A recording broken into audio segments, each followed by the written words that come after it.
Hello and welcome to the Y Channel. I'm Maddie Salamone. I'm an attorney and a former college athlete, and while I was in college I also served as chair of the Student Athlete Advisory Committee.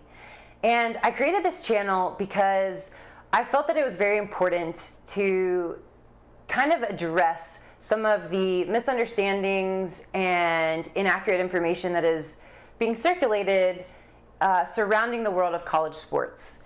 And particularly, there have been a few cases and a few arguments that have been made by the NCAA that, as someone who has spent a lot of time advocating for college players, it really understands the world and just knows that some of the arguments that have been made are just inaccurate. It's difficult for me to watch because I also know that those same things that are being put forth and that are used to justify certain rules are actually really harming an entire class of students in college. And it's a class of students that's very near and dear to my heart because it's college athletes.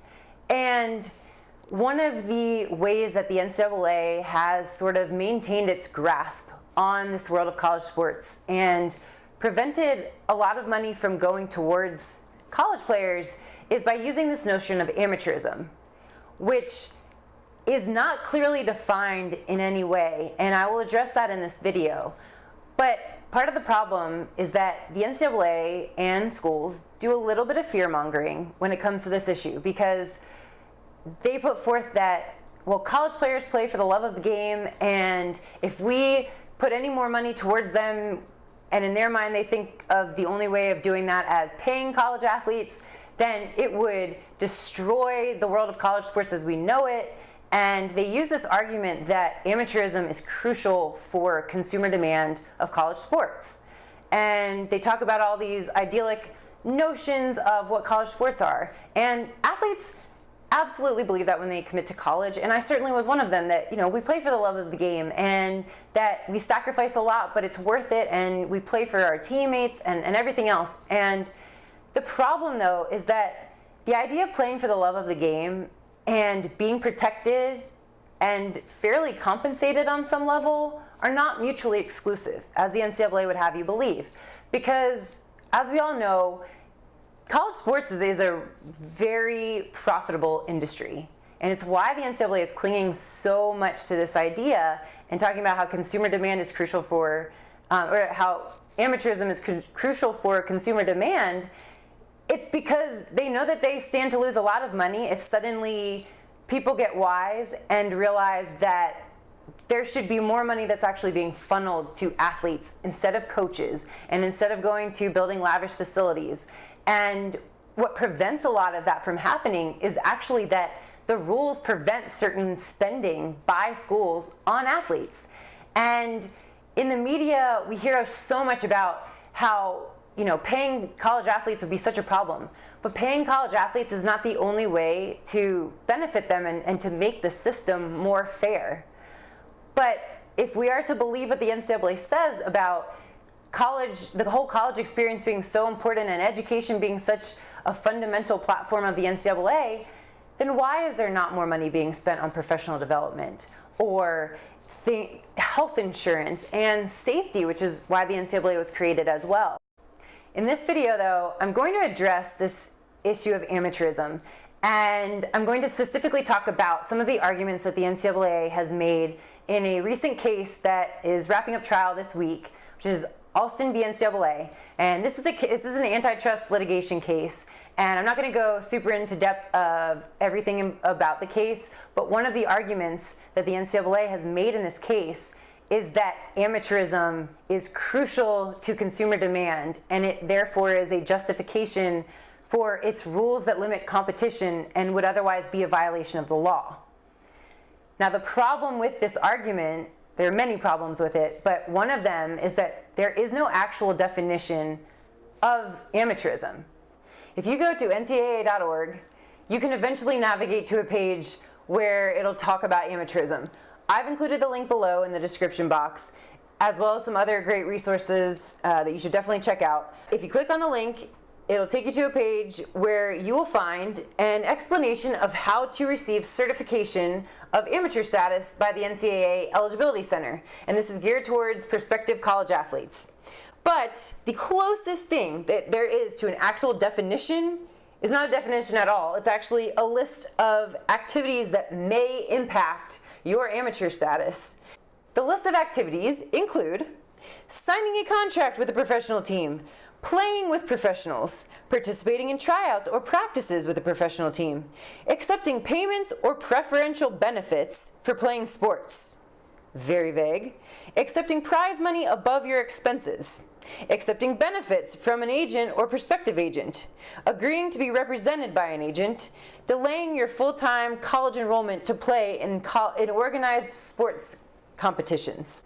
The plaintiffs in the Alston v. NCAA case did a really great job of sort of summing up this notion of amateurism. And so I will just read from their brief that was filed, that is their closing argument reply, that usually would have been said verbally in court, but in this case it was filed in a written form. And what the plaintiffs say is that the trial exposed the NCAA's concept of amateurism as sheer pretext, a chameleon-like principle that constantly changes colors with the whim of whatever the NCAA's majority says it means. Indeed, the record demonstrates that defendants themselves obliterated their ever-shifting amateurism line after O'Bannon without harm to consumer demand or integration.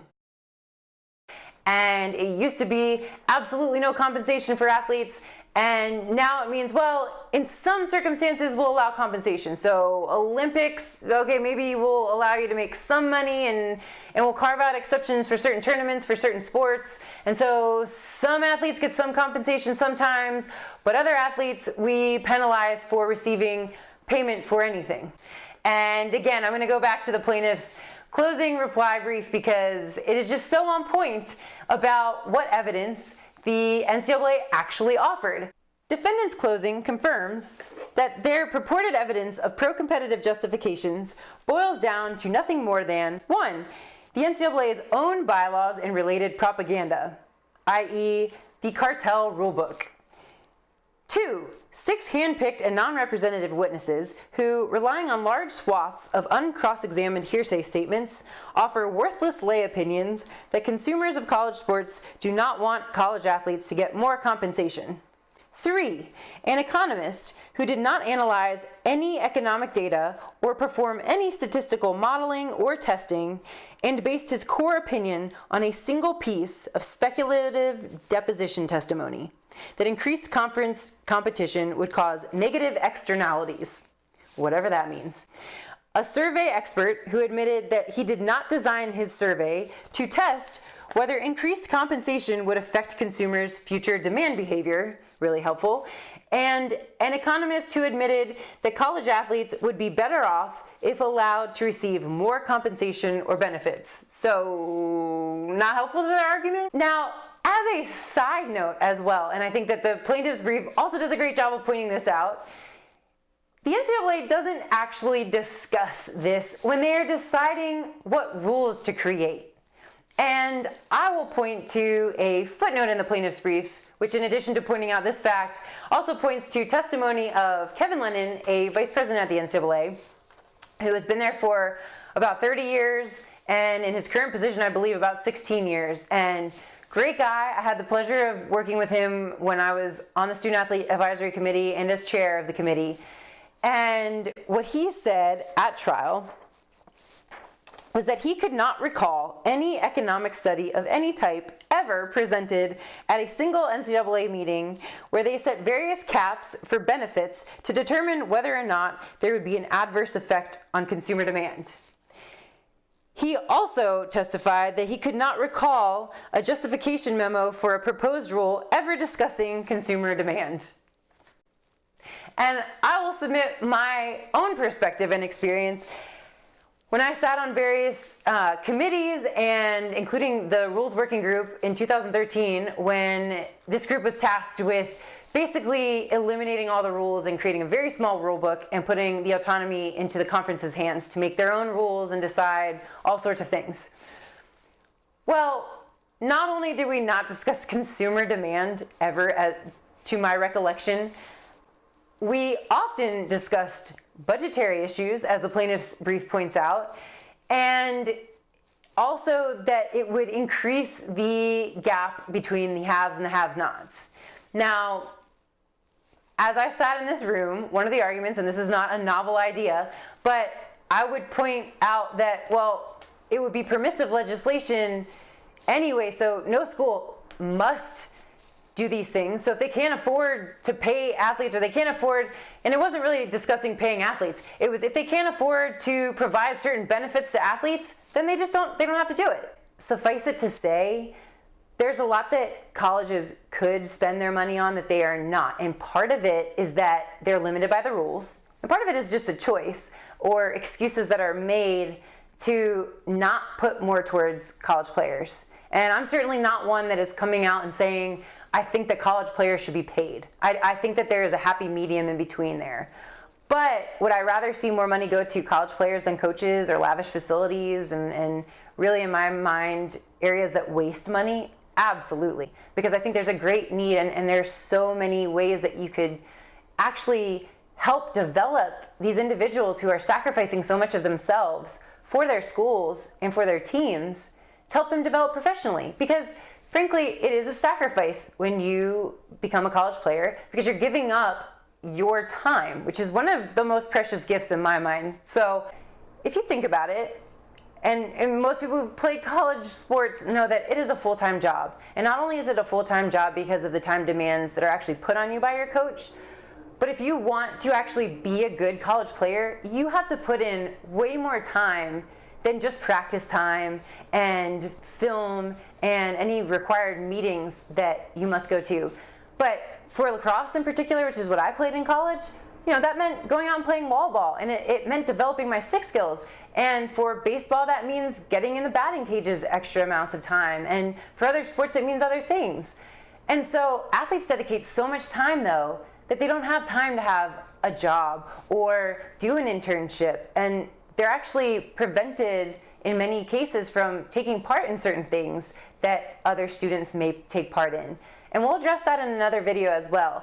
I'll leave this episode here. Please feel free to comment if you have thoughts on this, and share, like, subscribe, and see you back for another episode. All right, bye. This video may constitute attorney advertising. The ideas expressed in this video by Maddie Salamone, as well as any posted comments, are opinions intended for informational and entertainment purposes only and should not be taken as legal advice. Receipt of this information, or using the YouTube platform or other social media platforms to contact the White Channel, does not create an attorney-client relationship.